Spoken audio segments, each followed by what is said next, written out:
কখনো জুলুম করে নবী আলাইহিস কাজ করা যায় না। আমার নবীর সিফাত তো এটা ছিল না।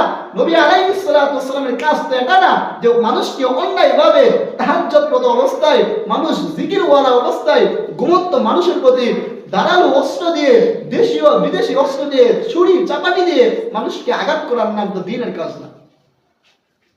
এটা দ্বীনের কাজ হতে পারে না।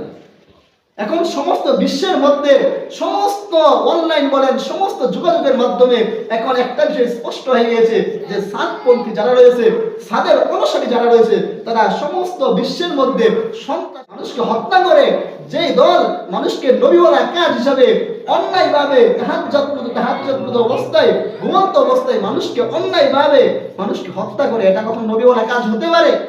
কখনো এটা নবীওয়ালা কাজ হতে পারে। দেখেছেন হয়তো, আপনারা জানেন হয়তো, বিগত 2-3 দিন আগে আমাদের টঙ্গীর ইজতেমার মাঠে কি পরিমাণ মানুষকে অত্যন্ত নৃশংস ভাবে আমাদের 4 জন ভাইকে তারা হত্যা করেছে, শুধুমাত্র এই দ্বীনের কাজ করার জন্য। তারা নবীওয়ালা কাজ করে, নবী আলাইহিস সালাতু ওয়াসসালামের সিফাত তো এটা ছিল না। তারা নবীর কাজ করে, নবীওয়ালা কাজ, কখনো মানুষকে হত্যা করে নবীওয়ালা কাজ করা যায় না। মানুষকে কখনো জুলুম করে নবীওয়ালা কাজ করা যায় না। আমার নবীর সিফাত তো এটা ছিল না। নবী আলাইহিস সালাতু ওয়াসসালামের কাজ তো এটা না যে মানুষকে অন্যায়ভাবে তাহাজ্জুদরত অবস্থায়, মানুষ জিকিরওয়ালা অবস্থায় ঘুমন্ত মানুষের প্রতি ধারালো অস্ত্র দিয়ে, দেশীয় বিদেশি অস্ত্র দিয়ে, ছুরি চাপাতি দিয়ে মানুষকে আঘাত করার নাম তো দ্বীনের কাজ না। যে ব্যক্তি নবীকে মানে না, যে ব্যক্তি নবীর বিধানকে অস্বীকার করে, যে ব্যক্তি বলে দ্বীনের মধ্যে, আমার তাবলীগের মধ্যে সমস্ত সফলতা, যে ব্যক্তি এটা বলে, যে ব্যক্তি বলে নবীরা গুনাহ করেছে, যে ব্যক্তি বলে নবী আল্লাহ রাব্বুল আলামিন নবীদের প্রতি জুলুম করেছে, ওই ব্যক্তি কিভাবে আমির হয়? আমার আরজ থাকলে এটা, আপনি কি মাওলানা সাদের পথে অনুসারী হবেন কিনা, উলামায়ে কেরামের আলমে নেজামি সুরের অনুসারী হবেন, এটা আপনার পরের কথা। কিন্তু আপনার এটা বুঝতে হবে আল্লাহ রাব্বুল আলামিনের দ্বীন কোন পথে আছে, আল্লাহ রাব্বুল আলামিনের দ্বীন সহি পথে কোন দিকে আছেন, এটা আমার আপনার মানতে হবে, এটা আমার আপনার বুঝতে হবে। কিন্তু আজ আমার আপনার ঈমানকে হরণ করার জন্য গ্রামের মানুষকে 3 চিল্লা দিয়ে বড় হুজুর হয়ে তারা সাদপন্থী হয়ে মানুষকে, গ্রামের সহজ সরল বড় মানুষকে তারা সাদপন্থী বানিয়ে নিচ্ছে। হুজুর, তারা উভয় তো মুসলমান, আমরা মুসলমানের মধ্যে কেন ফাটল সৃষ্টি করলাম? মুসলমানের মধ্যে কেন বিশৃঙ্খলা করলাম? কিন্তু আমার আপনার ভিতরে এই হিতাহিত এই জ্ঞান নেই, আমার আপনার ভিতরে এই কোরআন সুন্নাহর জ্ঞান নেই যে কোন পথ আসলে, কোনটা হকটা, কোনটা না হক, কোনটা আসল তরিকায়, কোনটা গলত তরিকায়। আর উপর আমরা বলি কোরআন তো বলে যে মুমিন ভাই ভাই, হ্যাঁ কোরআন বলে মুমিন ভাই ভাই, কিন্তু এই আয়াতের আগে কি বলে? আল্লাহ বলে মুসলমানের মধ্যে যখন ঝগড়া হয়, মুসলমানের মধ্যে যখন ঝগড়া বিবাদ সৃষ্টি হয়, তখন এক দল তাদের আরেক দলকে যখন এই কথা বলে, তখন তোমরা বলবা ফাসলিহু বাইনাহুমা, তখন তোমরা এই 2 দলকে সমতার মধ্যে রেখে এই 2 দলের মধ্যে সুলহ সন্ধি করবা, 2 দলের মধ্যে সন্ধি স্থাপন করবা। তাও যদি না হয়, তাহলে যে দল হক থাকবে সেই দল নাহক দলের উপর তারা যুদ্ধ করবে। কিন্তু আজ উল্টা, যেই পথ, এই দ্বীনের কাজ আমাদের কাছেও, আমাদের বাংলাদেশেও হযরত মাওলানা জুবায়ের সাহেব দামাত বরকাতুহুর মাধ্যমে এই দ্বীনের কাজ আমাদের মধ্যে অত্যন্ত সুন্দরভাবে, সুচারুভাবে এই তাবলীগের কাজ আমাদের মধ্যে অত্যন্ত ভালোভাবে তারা প্রচার প্রসার করতেছিল। কিন্তু এই কিছুদিন আগে, এই সম্ভবত 7-8 বছর আগে, আমাদের ভারতের হযরত মাওলানা সাদ কান্দলভি দামাত বরকাতুহুম, তিনি একজন মাওলানা, তিনি একজন জুব্বাদারি, সাদা দাড়িওয়ালা, পাগড়িওয়ালা একজন মানুষ। তিনি দাবি করেন ভাই আমির হও, আমি নিজে আমির হয়ে গিয়েছি। তিনি আর কাউকে আমির মানে না। তিনি বলে আল্লাহ এবং কুরআন এবং হাদিসের পর কোনো ব্যক্তি যদি দ্বীন পেতে চায়, শুধুমাত্র তার তাবলীগের ভিতরে দ্বীন পাওয়া যাবে। নাউজুবিল্লাহ।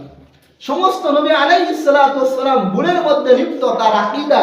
তিনি বলেন নবী আলাইহিস সালাতু ওয়াসসালাম আল্লাহর প্রতি জুলুম করেছেন, সকলে বলেন নাউজুবিল্লাহ।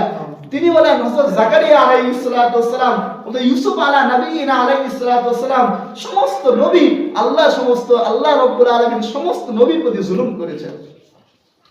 এই মাওলানা সাদ কান্দলভি দামাত বরকাতুহুম একটা গ্রুপ এসে আমাদের বাংলাদেশের মধ্যে যখন সমস্ত মুসলমান ভাইরা একসাথে যখন তাবলীগের দাওয়াতের কাজ করতেছিল, তাদের মধ্যে থেকে একটা ফাটল সৃষ্টি করে, তারা আলাদা একটা গ্রুপ তৈরি করে এবং কিছু মানুষকে, গ্রামের সহজ সরল মনা মানুষকে তাদের ঈমানকে হরণ করার জন্য, আল্লাহ এবং আল্লাহ নবীর আকীদাকে দুনিয়ার বুকে জলাঞ্জলি করার জন্য, সহজ সরল কোনা মানুষের ঈমানকে হরণ করার জন্য এই সাদ কান্দলবী দাওয়াত বরকাতুহুমের একটা গ্রুপ আমাদের মধ্যে প্রবেশ করে আজ তাবলীগটাকে তারা দ্বিমুখী বানিয়ে দিল।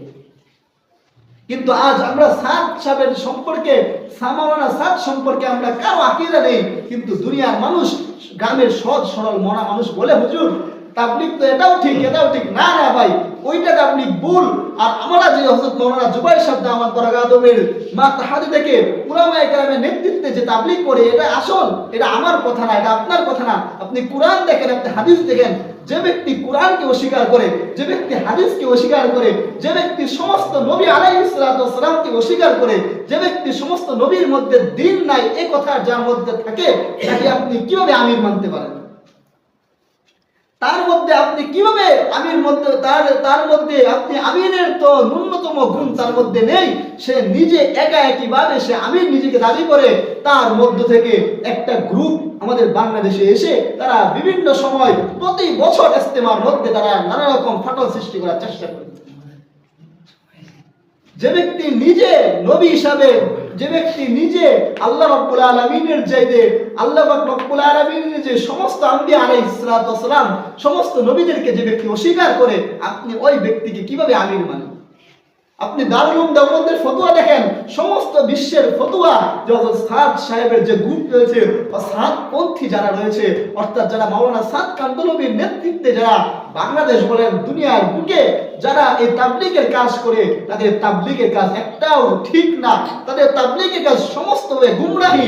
তারা গুমরাহির মধ্যে তারা দ্বীন শিখে। এটা আমার আপনার কথা না, দারুল উলুম দেওবন্দের ফতোয়া, এমনকি বিশ্বের প্রতিটা বড় বড় আলেমের ফতোয়া। কারণ যে ব্যক্তি আমাদের সাধারণ নলেজে তো এটা বাজে, যে ব্যক্তি নবীকে মানে না, যে ব্যক্তি নবীর বিধানকে অস্বীকার করে, যে ব্যক্তি বলে দ্বীনের মধ্যে আমার তাবলীগের মধ্যে সমস্ত সফলতা, যে ব্যক্তি এটা বলে, যে ব্যক্তি বলে নবীরা গুনাহ করেছে, যে ব্যক্তি বলে নবী আল্লাহ রাব্বুল আলামিন নবীদের প্রতি জুলুম করেছে, ওই ব্যক্তি কিভাবে আমির হয়? এটা তো সাধারণ একজন ব্যক্তিও যদি তার ভিতরে জ্ঞান থাকে, তাহলে সে কখনো সে ওই পথের অনুসারী হতে পারে। এজন্য সম্মানিত মুসলিয়ানে কেরাম,